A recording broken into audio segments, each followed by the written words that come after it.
O programa Portal Único é um programa de Estado, não é um programa de governo. Ele se mantém desde 2014, diferentes governos passaram e sempre na carteira de prioridade da Casa Civil. Eu desafio a qualquer um, com a documentação completa, correta, entra lá no Portal Único, entra lá no Portal Habilita, em 5 a 10 minutos já consegue registrar a sua primeira exportação. Não precisa ser OEA para já estar preocupado com compliance. Né? Sim. E a gente sabe, exportador que realmente faz um trabalho legal, mesmo não sendo OEA, cara, tu vai ter mais de 98, 99% de canal verde tranquilamente, né? Pra gravar, antes de falar, tá gravando, senão todo mundo fica duro, né? Se comporta como adulto. E aí, saudações, movimentadores da balança comercial ao InvoiceCast. Voltamos com mais um episódio que tá rolando a gravação durante o nosso Comex Summit. E agora eu tô aqui com mais 3 painelistas que vão falar da parte do Portal Único. Já vou apresentar eles. Esse projeto, esse evento, na verdade, ele está acontecendo com o apoio da Invoice Content. Nós estamos aqui ajudando com o podcast, fazer essas gravações, esse conteúdo extra.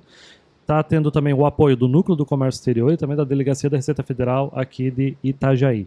Então, estamos fazendo esse trabalho de podcast com alguns panelistas. Por quê? Porque a gente quer que você veja o que está sendo conversado aqui dentro. Que a gente veja quais são os assuntos, porque o evento vai voltar no que vem, vai voltar maior, com mais assuntos, e a gente quer que você participe. Então, pode já conferir aqui na legenda do podcast, tem as redes sociais de todo mundo que participou, certo? O Júlio, que é um senhor iluminado que não tem redes sociais, nem tempo, né, na verdade. E também para se informar sobre o Comex Summit. E claro, já curte, compartilha, comenta, ajuda a levar esse conteúdo mais longe. E o assunto de hoje vai ser...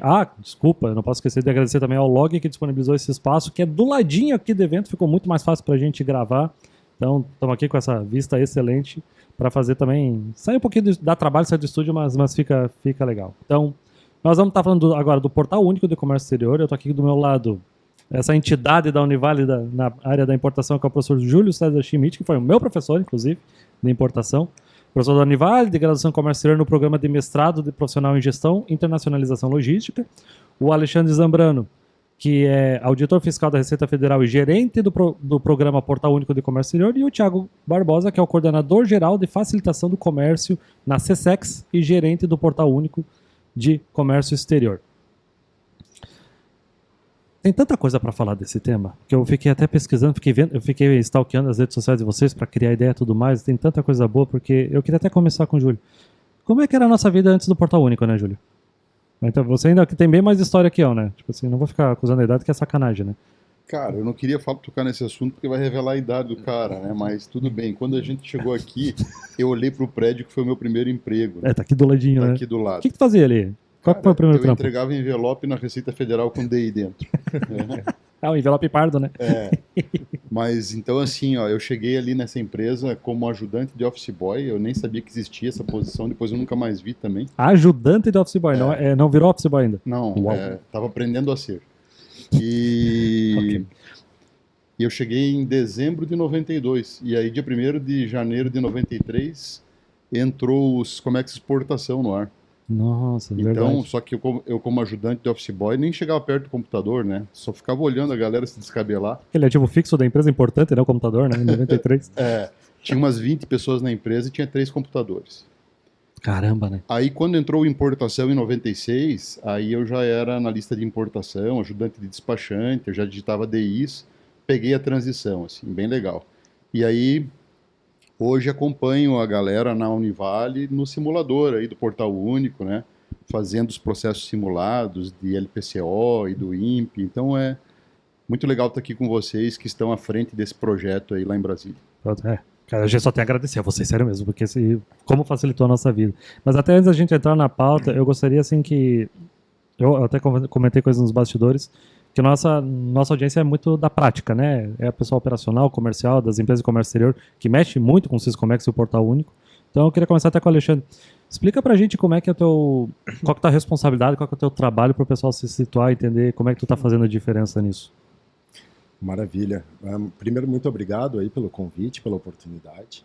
né? A gente realmente está participando aí de um evento muito interessante, o debate está sendo muito rico e poder trazer isso agora e ampliar o alcance, né, através do podcast é sensacional. Valeu. Então, eu trabalho na assessoria da Subsecretaria de Administração Aduaneira da Receita Federal, sou auditor fiscal da Receita Federal e estou como gerente do programa Portal Único de Comércio Exterior desde 2018. O programa Portal Único ele é hoje a principal iniciativa de modernização e desburocratização do comércio exterior brasileiro e o meu papel é muito mais voltado à gestão, à visão e à coordenação dos esforços dos 13 projetos que hoje compõem o programa. São 13 projetos dentro do Portal Único. São 13 projetos, cada um tem o seu gerente, cada um tem a sua equipe. A maior parte desses projetos são de cogestão, né? O programa é de cogestão com a Secretaria de Comércio Exterior e a maior parte dos projetos eles compõem ações relativas tanto ao controle aduaneiro como ao controle administrativo. Então essa parceria que a gente tem muito importante com a Secretaria de Comércio Exterior no sentido de cada um conduzir, né, os aspectos que tem mais a ver, no caso da Receita Federal, com o controle aduaneiro. Né? Então a gente acaba aproveitando muito dos conhecimentos, dos conceitos que são discutidos em âmbito internacional, nos organismos internacionais, e aproveitando as melhores práticas de outras administrações aduaneiras e aquelas que estão positivadas, inclusive em recomendações ou no próprio Marco Safe Framework ou em cumprimento ao Acordo de Facilitação de Comércio da OMC, a gente vem conduzindo junto às equipes de cada um desses projetos a implementação dessas medidas de facilitação, essa grande reforma e modernização do comércio exterior. Tem muita comunicação com a OMA também, né? Tem muita comunicação com a OMA. A Convenção de Kyoto revisada, inclusive, né, de 1999, da OMA, ela traz alguns princípios e diretrizes fundamentais para que a gente não tenha que reinventar a roda. Né? A gente está redesenhando os processos relativos à importação, exportação, controle de carga e trânsito, mas a gente tem em vista as diretrizes internacionais e os princípios, adaptando à necessidade brasileira. Né? Por isso que a gente costuma dizer, né, que um dos principais diferenciais e fator-chave de sucesso do programa tem sido o envolvimento dos diferentes atores no processo. Né? Então, acho que esse é o grande trabalho do gerente do programa, Portal Único, é garantir que a gente siga essas diretrizes, esses princípios, que a gente envolva todos os atores né, de acordo com aquele processo, com aquele procedimento daqui a pouco que está sendo discutido, né, e garanta que as coisas sigam num rumo de adaptação, sim, dessas melhores práticas para a realidade brasileira e buscando que as soluções sejam aderentes às necessidades dos intervenientes públicos e privados. Né, porque a gente tem que entender que cada um desses 13 projetos tem como cliente o usuário daquele serviço. Né, e às vezes é a própria fiscalização que tem que garantir a segurança das nossas fronteiras. Excelente. Tiago, conta um pouquinho do seu trabalho, então. Boa tarde. Primeiro, agradecer também o convite aqui para participar do InvoiceCast. É importante a gente poder utilizar esses canais e conseguir divulgar ainda mais o assunto de comércio exterior e como a gente tem evoluído dentro do programa Portal Único. Às vezes a comunicação que a gente tem ali institucional dentro do site do Siscomex não é o suficiente para conseguir atingir a todos, inclusive o pessoal da operação, que tem sempre a sua preocupação do dia a dia, e poder acompanhar de uma forma mais leve as atualizações do que vem acontecendo dentro do projeto. Eu sou o Zambrano e eu somos os gerentes do Portal Único de Comércio Exterior. É um programa, um projeto cogerido. O foco da SESEX é maior na parte do licenciamento e do controle administrativo, mas existe uma interação muito grande para que realmente haja essa harmonização de procedimentos dos órgãos de fronteira. E atualmente eu sou coordenador geral de facilitação de comércio, né? E com isso eu tenho sobre o meu guarda-chuva coordenar a secretaria do Comitê Nacional de Facilitação do Comércio, a revisão de todas as normas de comércio exterior, regulações, junto também com as regulações, instruções normativas, resoluções dos anuentes e, obviamente, o desenvolvimento do Portal Único Siscomex. Então, é interessante a gente poder passar essa visão de que o Portal Único é a ferramenta de implementar as medidas de facilitação do comércio que provém do AFC, do Acordo sobre Facilitação do Comércio. Às vezes a gente tem a ferramenta, o sistema em si é o que é mais conhecido, ele é a ponta do iceberg, porque é o produto final.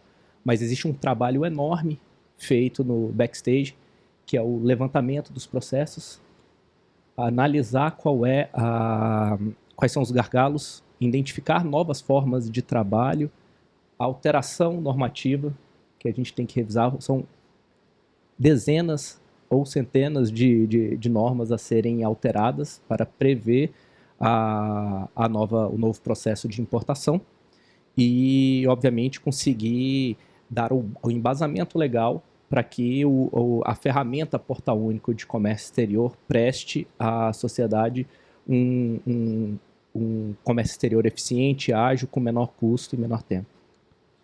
Muito bem. Eu queria até entrar um pouco no assunto da tecnologia, porque a gente vê assim que parece que a tecnologia ela é mais rápida do que, digamos, a legislação, né? E eu acho que isso para vocês deve ser um negócio bem desafiante, né? Porque vocês veem às vezes tecnologia chegando, novidades, estamos aí todo mundo falando agora de ChatGPT, inteligência artificial, e eu acredito que a legislação às vezes breque vocês de já aplicar novidades disponíveis. Estou certo ou errado?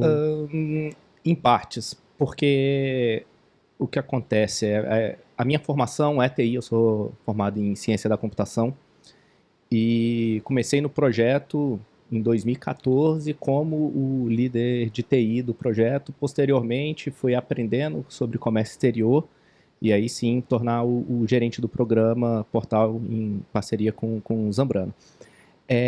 A parte de tecnologia, a gente tenta sempre se manter dentro do estado da arte. Por exemplo, o Classif, o Classificação de Mercadorias, agora se utiliza de inteligência artificial para sugerir classificações fiscais a partir da descrição. Eu não sei se vocês já utilizaram, já testaram, pode abrir agora aí pelo celular ou algum aqui dos ouvintes. Você digita a mercadoria que você está importando, pode ser inclusive a descrição da mercadoria que se utiliza hoje na sua DI, e ele vai te sugerir em 4 posições, na posição de subposição, qual é a classificação mais aderente. E aí a IA vai evoluindo com os feedbacks e o objetivo é chegar até os 8 dígitos. E em relação à legislação... Isso já está disponível? Está disponível. Caramba. Pode entrar aí agora no site do Syscomex, um trabalho ótimo do Luiz. E quando você fala em relação... O Luiz é o gerente, o líder do projeto do Classificação Fiscal. Quando você fala de legislação, com as alterações legais que a gente teve nos últimos 2 anos, nos trouxe uma capacidade de aplicação de gestão de risco. Então, todos os órgãos se adaptaram à visão de gerenciamento, da cultura de gerenciamento de risco, e isso está previsto em todas as normas. E o uso da tecnologia é a ferramenta para se aplicar à visão da gestão de risco. Então, a gente não é impedido de utilizar as novas tecnologias que aparecem por isso, porque a gente já tem a previsão normativa e legal para se aplicar a análise, né? A própria norma ela é um pouco mais ampla, exatamente porque, de uma forma ampla, aplicar gestão de risco. Hoje a gente raciocina gestão de risco de uma forma, daqui a 5 anos vai ser completamente diferente. Então, deixa-se dessa forma e fica tudo com a previsão legal. Excelente. Júlio, tu fica à vontade para participar. Tá? Eu fiquei curioso com esse aplicativo do... Como é que é? Classif. Classifica.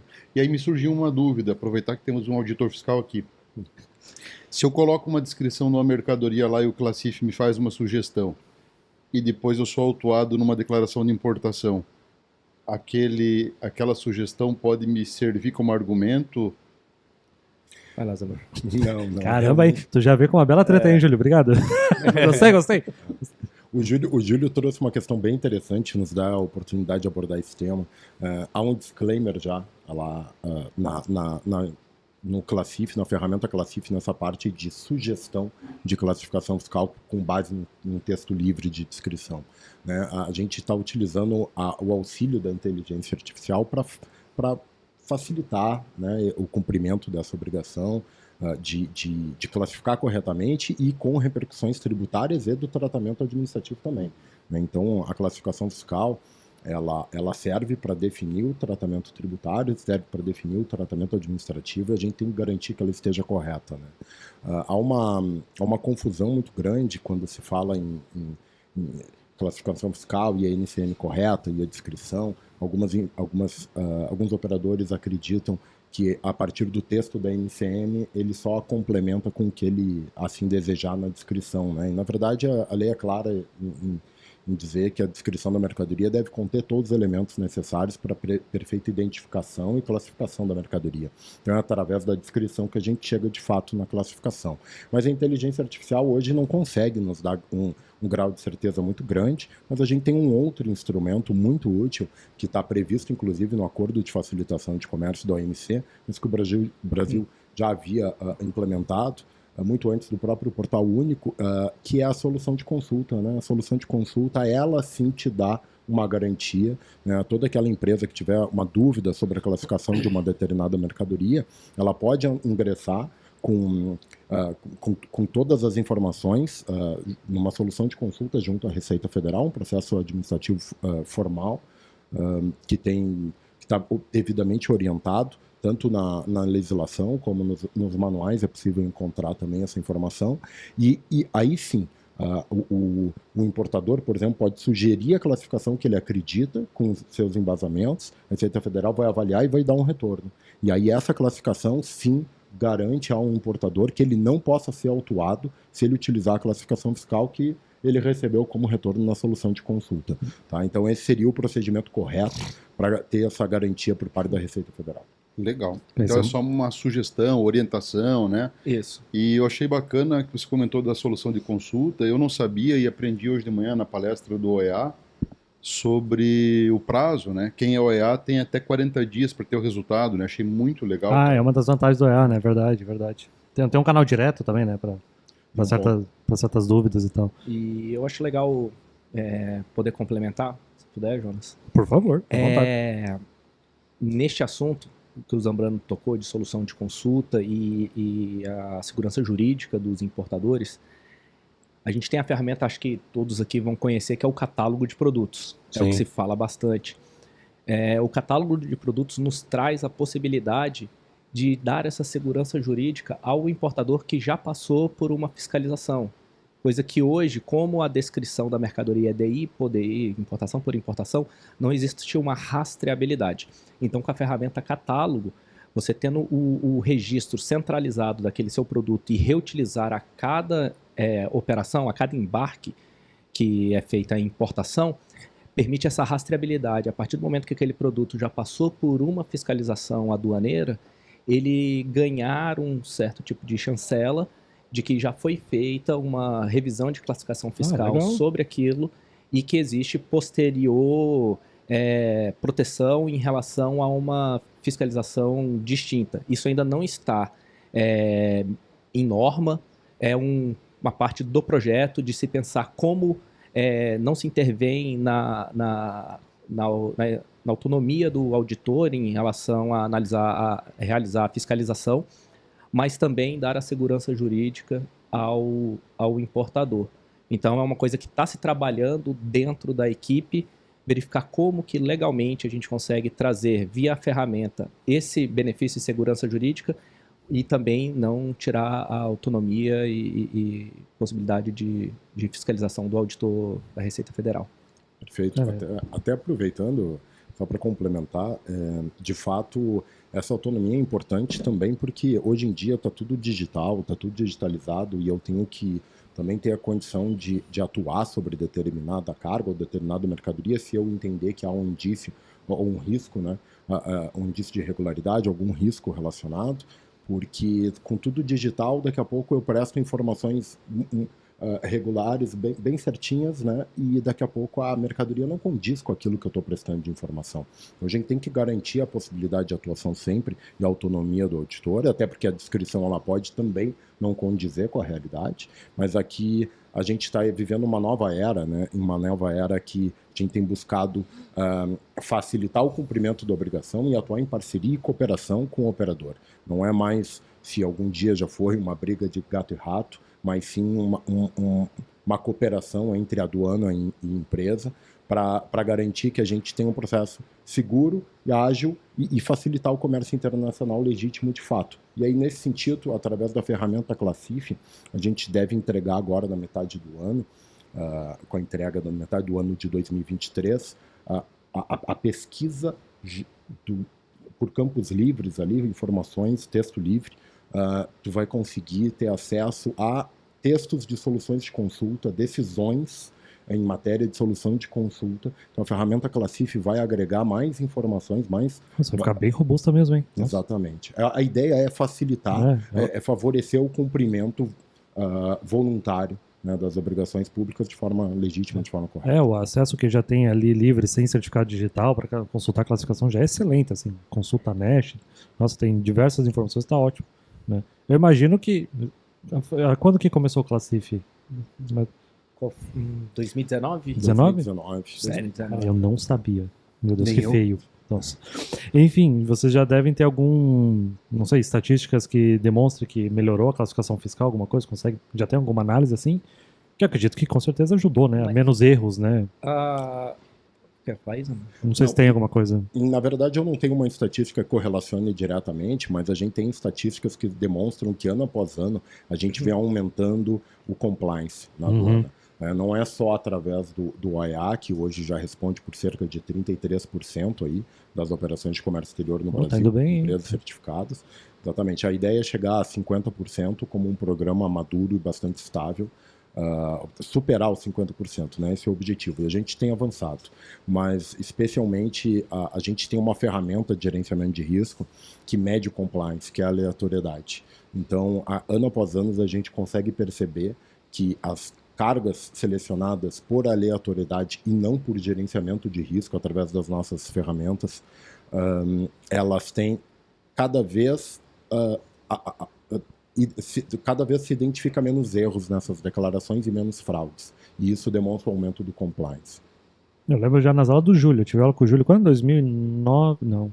2007, eu acho. E o Júlio já falava, gente, não é só aleatoriedade. Não, gente, eles estão olhando. Né? Só que a gente nem falava de nem tinha esse nome, né? Gerenciamento de risco naquela época, né? Não.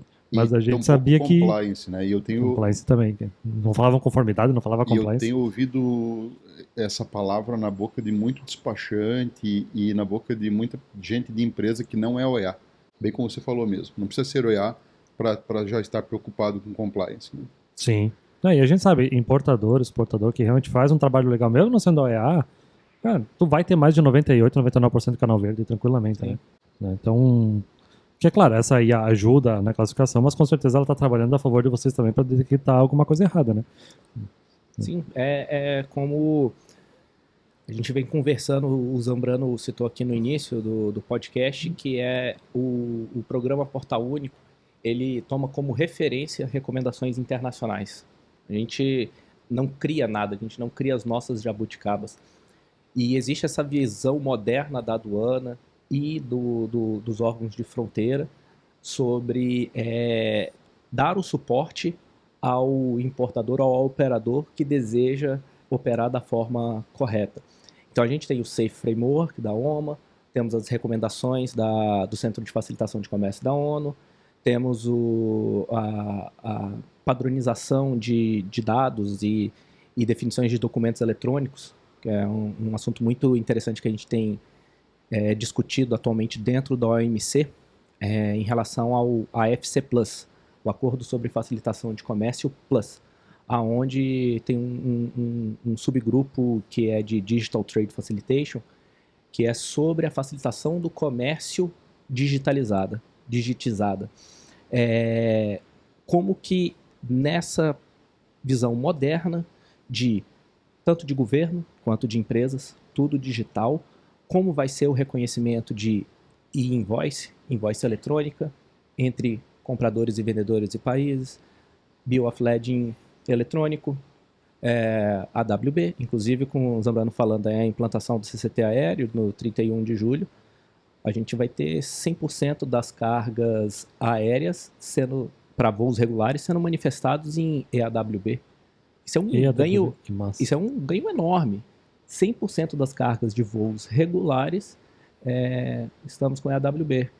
Então essa notificação a gente presta, né, como país, a gente presta notificações à OMC, aos diferentes organismos internacionais, onde eles mantêm um inventário sobre qual é o nível de maturidade, o nível de implementação de cada um dos países, porque inclusive o Acordo sobre Facilitação de Comércio, um dos artigos é exatamente o compartilhamento e a cooperação entre países para a implementação de medidas de facilitação do comércio.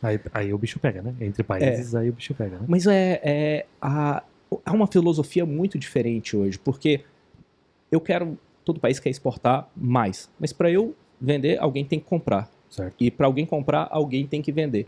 O Brasil largou na frente no projeto de janela única, do Portal Único.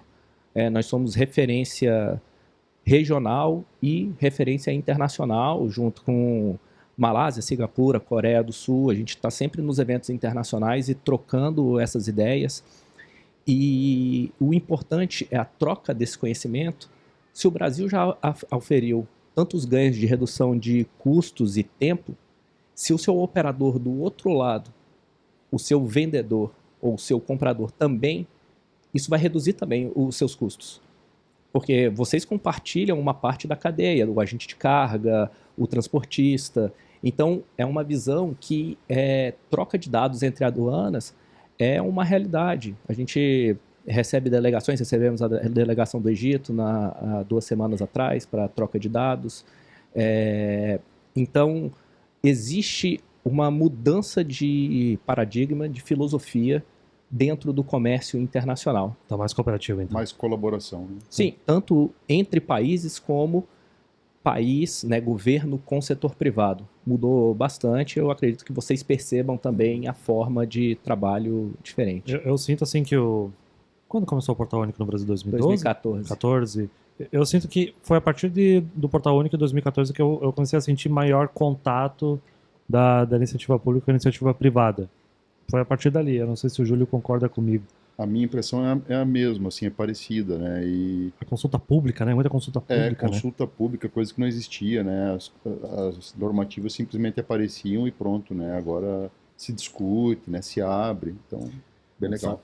Mas sabes que isso não é por acaso, né? Isso tem sido instituído como uma estratégia, como uma visão muito clara. Eu acho que isso é uma mudança de cultura, né? A gente deve concordar que toda mudança de cultura, ela precisa ocorrer de cima para baixo. Ela pode ser emergente? Até pode, mas algo dessa magnitude que envolve relações institucionais, eu acredito que de fato precisa ser de cima para baixo e assim vem ocorrendo já desde 2012. O programa ele foi instituído em 2014, mas ele vinha sendo discutido e negociado desde 2012 já. Antes mesmo do Acordo de Facilitação de Comércio ter sido Internalizado. Internalizado ele foi em 2018, né? Ele entrou em vigor em 2017, mas ele foi assinado no âmbito da OMC em 2013.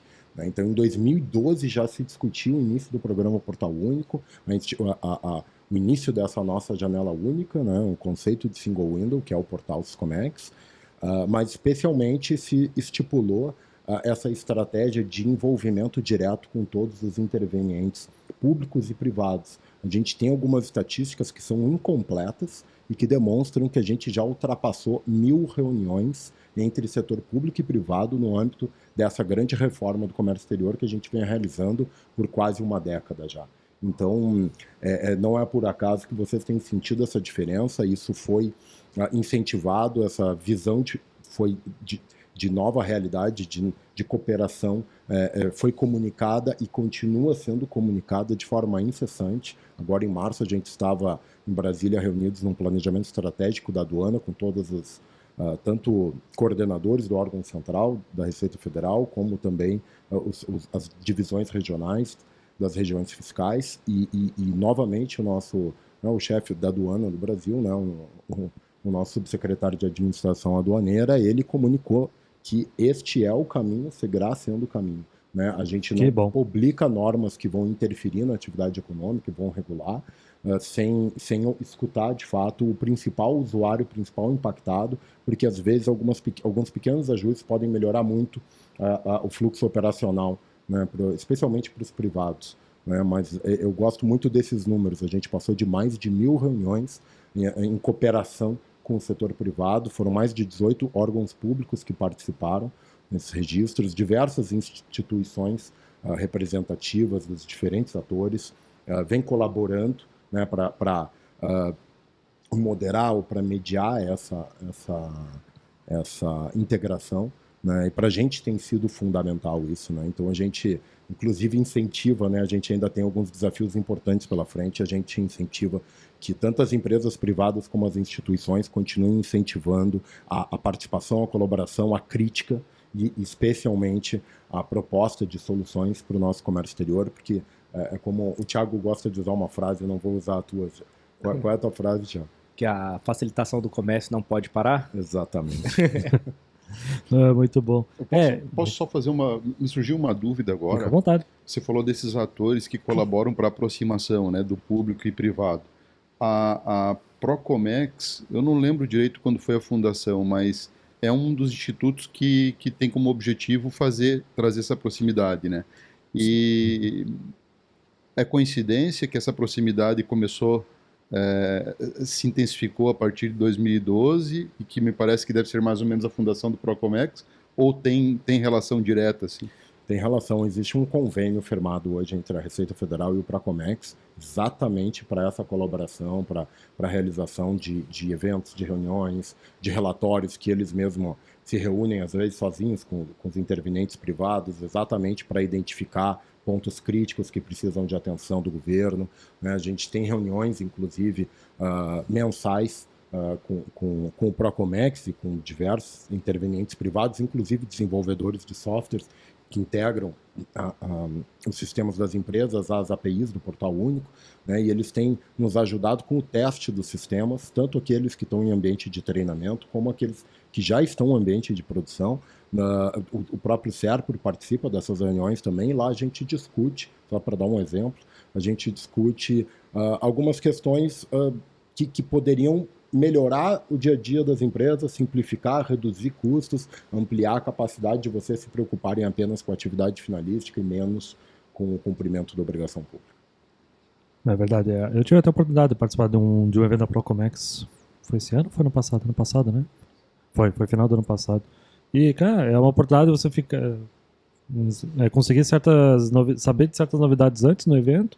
E, assim, tem diversas autoridades que dá para chegar e trocar uma ideia, né? Uma dúvida. Claro, tem a consulta pública para isso, mas, assim, tá o pessoal lá disponível conversando, trocando uma ideia. Então, sim, os eventos da Procomex realmente são muito bons, né? E, claro, hoje em dia é mais fácil, cara, Instagram, LinkedIn, tipo, vocês já estão mais presentes nas redes sociais, isso é ótimo, né, para essa evolução. Até de você estar aqui hoje no podcast é o reflexo desse trabalho, né? E que bom que ele não vai parar, porque realmente está dando muito certo. É um trabalho preventivo, né? Quanto mais a gente conversa, mais a gente se precave sei lá, vamos dizer assim, das surpresas, né? Porque eu entendo assim, o Júlio vai concordar comigo, todo tipo de mercadoria, ele tem suas particularidades na hora de importar e exportar. E vocês não tem como saber isso, né? É só quem está trabalhando que às vezes tem algum detalhe que afeta no despacho aduaneiro em si. Então, todo mundo participando nessas consultas públicas ajuda, né? E isso não é limitado só à empresa grande, né? É importante deixar claro para isso. Se você tem um segmento de produto que tem algum detalhe que tu acha que seria importante ser levado em conta no Portal Único, participando das consultas públicas é uma oportunidade legal, né? Com certeza. E inclusive, a gente tem... no ano passado, eu tive a oportunidade de publicar um artigo com o seguinte título: A democratização do comércio exterior. A democratização do comércio exterior brasileiro. Então, tu citaste algo muito interessante.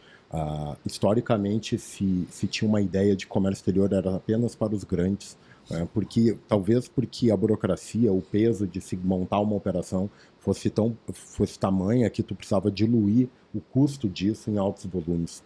Mas cada vez mais a gente tem conseguido simplificar e automatizar, eliminar redundâncias, e isso tem democratizado o acesso ao comércio exterior. A habilitação antes levava-se 30, 60 dias para se conseguir a habilitação para operar o comércio exterior. Atualmente eu desafio a qualquer um, com a documentação completa, correta, entra lá no portal único, entra lá no portal Habilita, em 5 a 10 minutos já consegue registrar a sua primeira exportação. Eu fiz isso com o MEI meu antigo, já fiz. Fui lá, cliquei, estava habilitado, foi muito fácil. O limitado $50 mil, se tu tá em dia ali com o teu básico, habilitar na hora. E isso que tu falou, cara, eu acho que é muito legal, porque assim, ó, uma coisa é você estar lá em Brasília, né, e imaginando como que uma operação de Comex acontece aqui no porto, né? Outra coisa é você estar ali no escritório do despachante e tal, e indo lá no porto, volta. Então, assim, ó, eu via muito mais acontecer na década de 90, situações em que a gente tinha uma previsão legal publicada num ato normativo e que aquilo era de difícil aplicação na vida cotidiana profissional, né? E com a abertura para consultas, isso acabou, eu quase não percebo mais, porque isso já morre na consulta, né? Na abertura para consulta, o operador já diz, cara, mas como é que vai fazer isso aqui? Não dá por causa disso aqui. Ninguém tinha pensado nisso, cara. Então aquilo já é alterado antes, né? Sim, e essa cooperação, esse raciocínio de colaborativo, ele se demonstra em outras ferramentas também do Acordo sobre Facilitação de Comércio, por exemplo, como o CONFAC, Comitê Nacional de Facilitação de Comércio, e as COFACs, os comitês locais. E é um fórum muito importante para que chegue essas realidades locais até o âmbito nacional, para que a gente consiga refletir dentro das normas, procedimentos, essas distinções que existem dos arranjos locais. Então, é muito importante essa participação dentro das COFACs. Ela atua como, o COFAC é uma ouvidoria ao setor privado em relação os não cumprimentos legais e normativos ou exigências que estão sendo realizadas em papel, fora do Siscomex. A gente tem que estar sempre vigilante, porque cada um pode começar a descumprir de forma unilateral, né, por uma decisão pessoal. Então é muito importante trazer essas informações dentro do COFAX também, para que possamos fazer esses ajustes. O Brasil é um país continental e é importante a gente ter esses comitês locais. Eu queria entrar uma bem curiosidade agora. O que deu mais trabalho para vocês na questão do portal único, assim, que vocês não estavam esperando que ia dar mais trabalho? Sei lá, digamos o CCT, o pagamento centralizado, o catálogo de produtos. O que vocês pegaram, assim, começaram a trabalhar, tanto na programação quanto na legislação, que a hora que começou, meu Deus, isso aqui tá dando mais trabalho que eu imaginava. Tem alguma coisa que se destacou? Olha, eu vou deixar uma bola levantada para o Thiago logo adiante, falar do catálogo e do cadastro de atributos, que eu acredito que tem uma robustez ali gigantesca, né? Uma complexidade muito grande, um reflexo, um impacto sobre todos, né? Mas eu queria falar que a gente tomou uma decisão muito boa no início do desenvolvimento, que foi de ter vários sistemas integrados entre si, e com essas integrações tu tem muito mais flexibilidade, inclusive para modernizar tecnologias, atualizar tecnologias, para reformar procedimentos, né? Quando tu tem esses diversos sistemas interagindo entre si, eu consigo alterar algum deles com mais facilidade, eu ganho uma flexibilidade. Mas eu também ganhei algo que a gente não esperava que fosse pesar tanto sobre o desenvolvimento. Eu ganhei um peso de desenvolvimento, que é toda vez que eu quero avançar numa funcionalidade num sistema e ele está integrado com outros, isso costuma ter reflexos nas integrações com esses outros sistemas, e às vezes a parte significativa do nosso esforço de desenvolvimento acaba consumido por essas integrações e ajustes que têm que ser feitos no código. Quanto mais avança, mais complicado vai ficando para tudo ficar redondo. Pesado. E nós temos a Declaração Única de Importação, que é um grande concentrador de informações e que possui uma série de sistemas que a gente chama, né, da constelação, inclusive. São vários sistemas ao redor da DoIMP, trazendo inteligência para a DoIMP, trazendo simplicidade para a DoIMP. Então, eu tenho lá, por exemplo, um sistema de tratamento tributário que vai buscar simplificar a escolha do tratamento tributário mais favorecido que aquela empresa, para aquele tipo de operação, para aquela mercadoria faz jus, sem que o importador tenha que conhecer todos os seus fundamentos legais. Então, hoje a gente tem na DI alguns casos em que o importador está pagando um imposto superior, quem sabe, né? Ou está perdendo a oportunidade de utilizar um fundamento legal mais LAD da favorável. vida, né? Sim, alíquota cheia e preferência tarifária. Esse é o objetivo. Novamente, é a questão da colaboração entre Estado e setor privado. Um abraço para o ICMS, no caso, né? Como é que é? Desculpa. Um abraço para o ICMS, no caso, né? Esse vai pegar, né? Esse vai pegar, né? Cada um com o seu ICMS, com a sua legislação. Cara, eu prefiro... Eu fiz um post de uma vez. Eu prefiro ler 10 vezes o regulamento aduaneiro do que ler o regulamento de ICMS de algum estado. Pô, cara, tem que calhamaço o que é, cara? Esse pega, né? Tem muitos benefícios, né, do ICMS, são muitas exceções. Mas vamos ver com a reforma tributária e com a unificação, como que pode ser revista essa questão tributária estadual e nacional. Só aproveitando essa questão do ICMS, no futuro, está no escopo do projeto do Classif também, ter o tratamento tributário estadual, então a gente deve ter lá o tratamento do ICMS por estado, e possivelmente também é um escopo futuro, né? A gente não consegue trazer uma previsão muito clara ainda de quando a gente vai conseguir abordar exatamente esse escopo, mas ter no próprio tratamento tributário, que eu acabei de comentar que ajuda, né, a DoIMP a calcular um tributo mais favorável, daqui a pouco que o importador faça jus, mas eu ter também o tratamento tributário estadual ali, né? Lembrando que no final do ano passado, a gente concluiu o desenvolvimento no pagamento centralizado de comércio exterior do débito online em conta pré-autorizada do ICMS, já por dentro do portal único, sem precisar acessar mais nem portal de NRE, nem nenhum site de Fazenda Estadual. Então, claro, isso exige ainda um complemento, que é a integração das Secretarias de Fazenda, a 3 das APIs do portal, no caso da DoIMP, da Anexação Digital de Documentos, e também do PCCE, para garantir que isso rode de forma automatizada, né?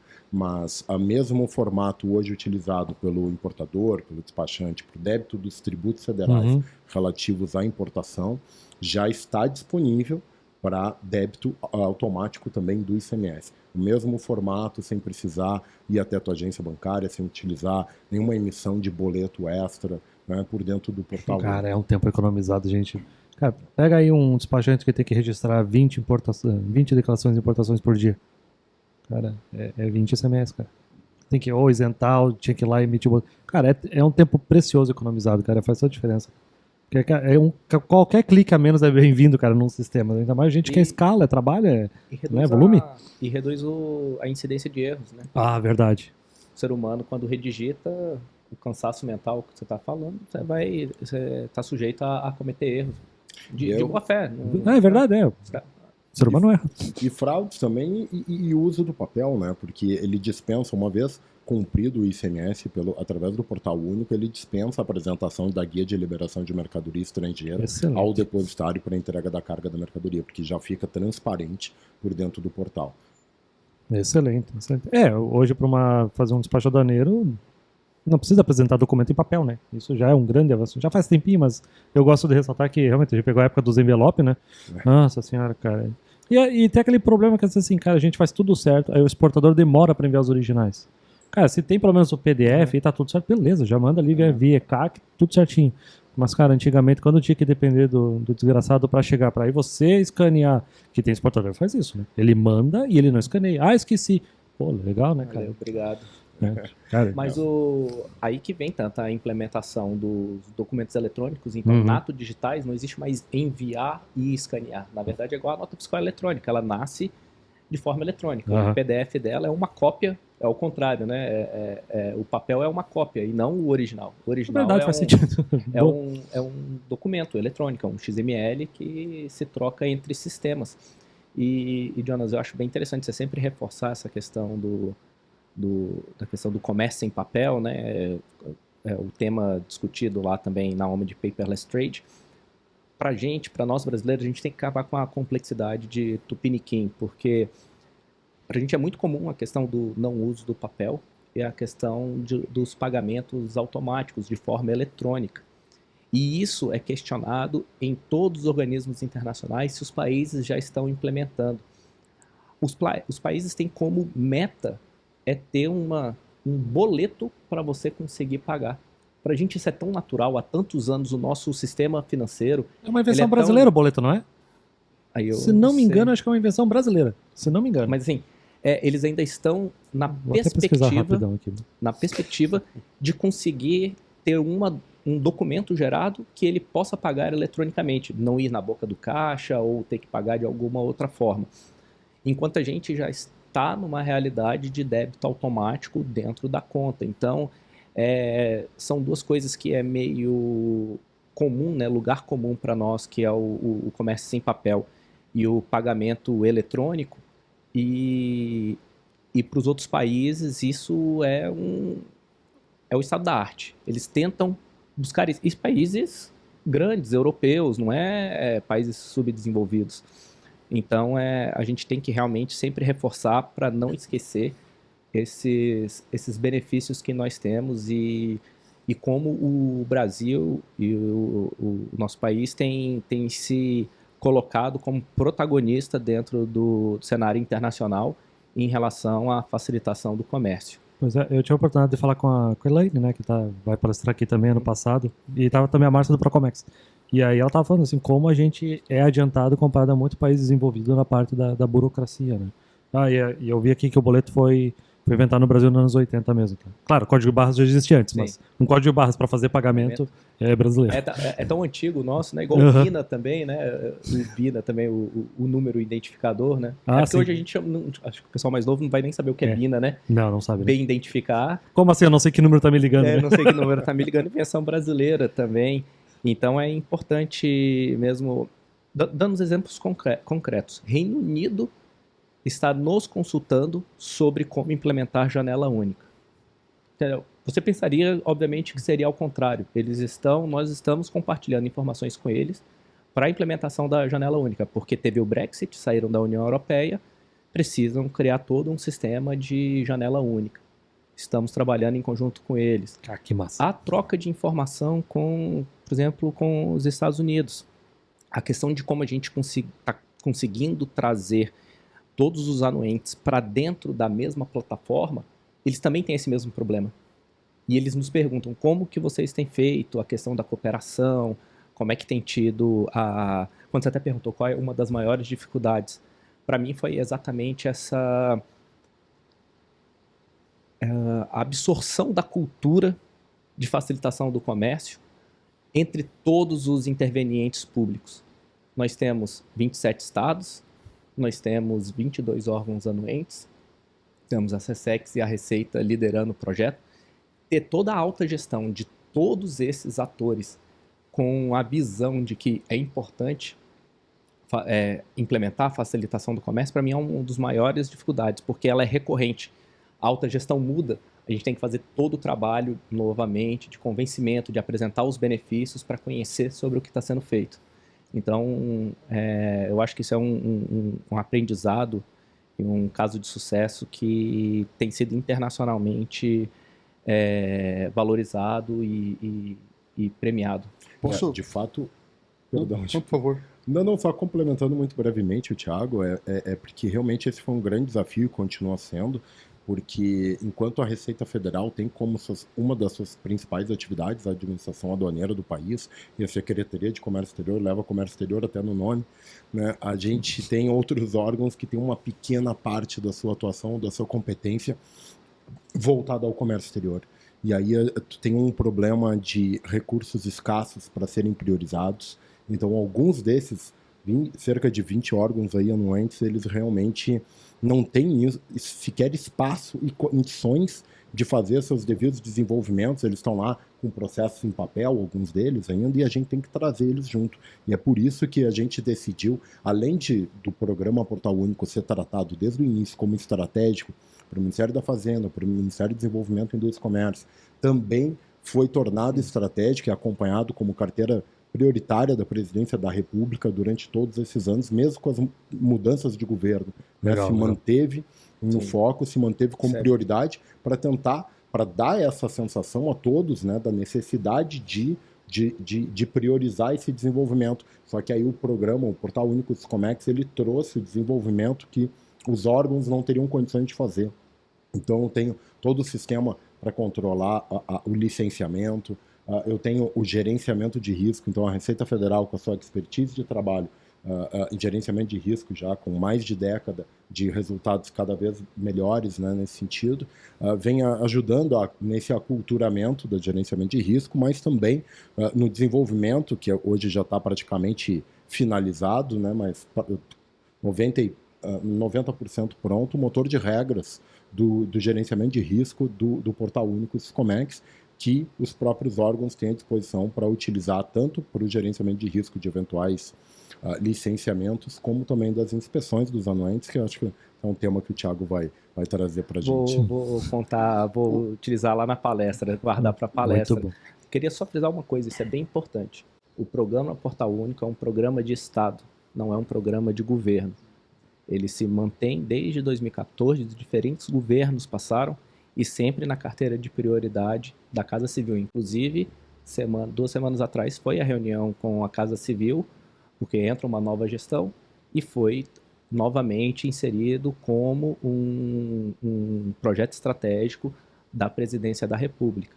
Então isso é muito importante, por isso que é um dos fatores de sucesso, é a continuidade. É muito comum no Brasil a gente não ter a continuidade dos projetos, porque às vezes é visto carimbado como de algum partido A, B ou C, e programas bons acabam se perdendo no caminho. O programa Portal Único, a gente sempre conseguiu manter ele numa visão apolítica. Ele é do Estado brasileiro para o Estado brasileiro como a sociedade brasileira. Que massa. É claro, são benefícios tanto para o importador e exportador quanto para o Estado, né? Sim. Facilita a arrecadação, claro, vocês têm a obrigação de cuidar das arrecadações. Multa é uma arrecadação? Mas, cara, não é objetivo arrecadar com multa, né, cara? A gente não quer isso, a gente quer que flui bonitinho. Isso então... É ínfimo. E a ampliação da arrecadação, né, decorrente da ampliação dos fluxos, isso é muito maior, né? Então a importação vem batendo recordes, né? E com certeza a arrecadação relativa à importação supera em muito qualquer tipo de multa, né? Que não é o objetivo, né? Agora a gente tem que lembrar que do caráter extra-fiscal, né, do controle aduaneiro, e então o objetivo não é a arrecadação, mas acaba por consequência da ampliação da corrente de comércio, né? Quanto mais competitivo vem se tornando o nosso comércio exterior, mais as exportações e as importações têm aumentado, e isso acaba refletindo com externalidades positivas por toda a economia. Eu vejo que a tecnologia do Portal Único ele traz transparência e um ambiente seguro. Eu vi, já tenho que acabar. Posso só fazer? Fiquei super curioso com uma coisa que o Thiago comentou. Tá. Pode ser? Jogo rápido? Vai, aí a gente termina. Tá. O Thiago deu exemplo do Reino Unido, que nos considera, assim, não só ele, mas outros como estado da arte, né? E eu, por coincidência, ouvi essa semana que foi aniversário da Universidade de Cambridge. Quando descobriram o Brasil, a universidade tinha 300 anos lá. Meu Deus. De Cambridge saíram mais de 120 prêmios Nobel. Estudaram ali e ganharam um prêmio Nobel. O Brasil não tem nenhum. Então, assim, se a gente levar em conta que esse nosso desenvolvimento do ponto de vista tecnológico dos sistemas de comércio exterior está relacionado com inovação e conhecimento, a que se deve esse movimento, já que eles estão tão à frente em inovação e conhecimento e patentes e registros? O que rolou que nos colocou nessa posição? Eu acho que foi até a nossa defasagem, né? Porque enquanto esses outros países eles já tinham sistemas funcionando, mais modernos, já tinham um pouco mais das medidas, parte das medidas de facilitação do Acordo de Facilitação de Comércio já estavam implementadas em boa parte desses países. Só que tu tinha processos, regulamentações, sistemas com 1, 2, às vezes 3 décadas. Então, o Brasil ele iniciou esse movimento agora mais recentemente e pôde aprender com as experiências com esses outros países e empregar uma tecnologia muito mais moderna, né? Então, eu acho que a nossa defasagem nos ajudou a dar um salto e hoje a gente está sendo visto como inovadores por esses próprios países que serviram de referência primeiro para a gente. Virou cultural, Legal, né, para legal. vocês. Né? Virou cultural, né? Evoluir tecnologicamente nisso, né? Mas vamos encerrar então, que vocês têm um painel daqui a pouco, né? Então, pessoal, chegamos até o final aqui, então lembrando não, quero agradecer ao espaço que a Log disponibilizou aqui, facilitou muito o nosso trabalho de poder trazer o pessoal aqui para gravar. A Invoice Content está apoiando esse evento, junto também ao Núcleo do Comércio Exterior aqui de Itajaí e a Delegacia da Receita Federal de Itajaí. Agradecer o apoio, esse trabalho de equipe que está acontecendo, que está muito legal para o primeiro evento de muitos. Gente, lembrando, curta, compartilha, comenta, ajuda o podcast a ir mais longe, que o podcast precisa dessa ajuda orgânica, isso faz toda a diferença. E claro, se conecta com o pessoal aqui para continuar informado das novidades do Portal Único e tudo mais do comércio exterior. Para seguir a vida do Júlio não tem como, só na fofoca mesmo, já que ele não tem rede social. Então é isso, gente. Trabalhos encerrados. Muito obrigado, senhores, e até a próxima. Tchau, tchau. Obrigado. Tchau. Obrigado.